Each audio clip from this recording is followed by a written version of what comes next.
एते विचारी दृढ़ चित्ते मिलिले नृपति अग्रते मुनि आगम राजा देखी उठिले आसन उपेक्षी अतिथि मते पूजा कले आसने नेई बसाइले।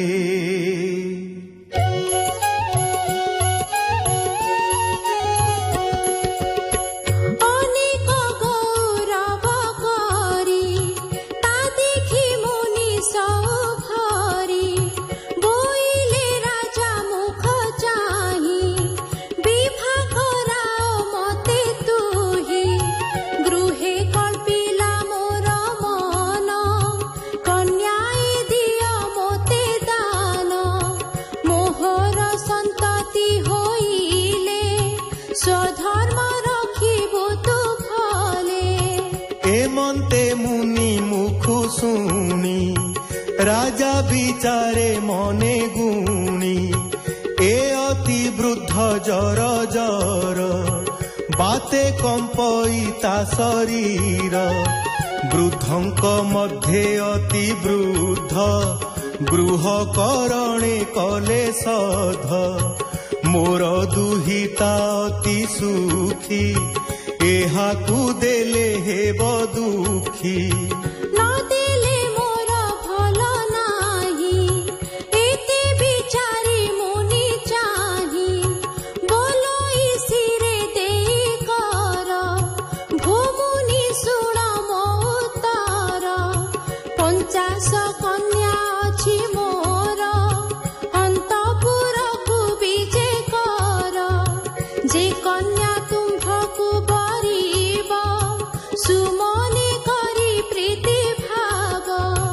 से कन्या निश्चय देवी मुहि एमंते राजा सत्य पाई मुनि उठिले तो सहोई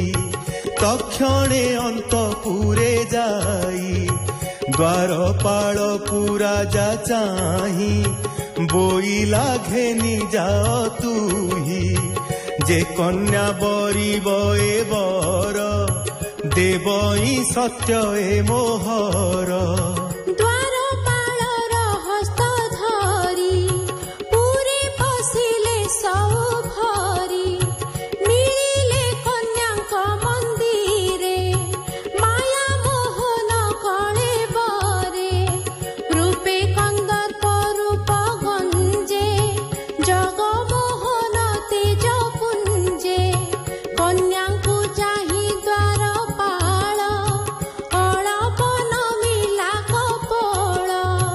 बोलई कन्याकु अनाई मु तुम्भ पिता आज्ञा पाई संगते आनी अछि बर जाहार इच्छा तुमे बर एकई कन्या देवे दान अधिके नाही प्रयोजन कन्या ए तार रूप चाही नयन पिछा न चलई सर्वे इच्छन्ति तार संग अनळे जे सने पतंग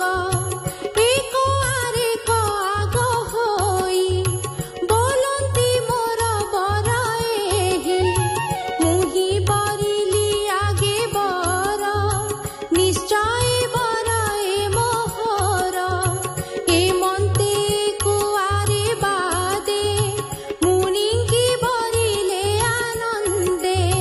तक्षणे द्वारपाल गला नृपति आगे जणाइला बोलई विधातार माया के आन करे प्रभु एहा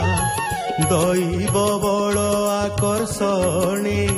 सर्वे बरिले बरपणे शुणी ताहार मुखु बाणी संभ्रम चित्ते नृपमणि आनंदे कन्या दान कला अनेक यौतुक देला 50 कन्या विवाह करी पुरु बाहार सौ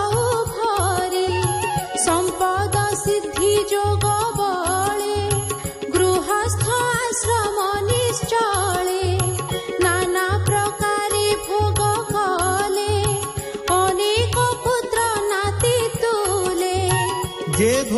कल्पे तांक मने तक्षणे मिले सन्निधाने एमन्ते किछि काल गला वैराग्य मने उपजिला निज कपाळे हस्त मारी तापे बोलंती सौभरी दैव बल देख मोते तप मु कली मोक्षार्थे जलिया नाई मीन वंशे ज्ञान हारिली संग दोषे एक मु भजिली अनेक निश्चय पड़िबी नरक हेमंत भाली से कान्ते तक्षणी पशिले बनस्ते पथि समिति तपदाही अन्ते लभिले भावग्राही सुजने शुण एक चित्ते जे धर्म वंशानुचरिते कहिली आत्मा हित वाणी जेणे भकति तत्व जानी संसार अंधकूपे थाई ए बिनु आन गति नाही बोलई दास जगन्नाथ नवम स्कंधे भागवत बोलई दास जगन्नाथ नवम स्कंधे भागवत इति श्रीमद् भागवते महापुराणे पारमहंस्यां संहितायां नवम स्कंधे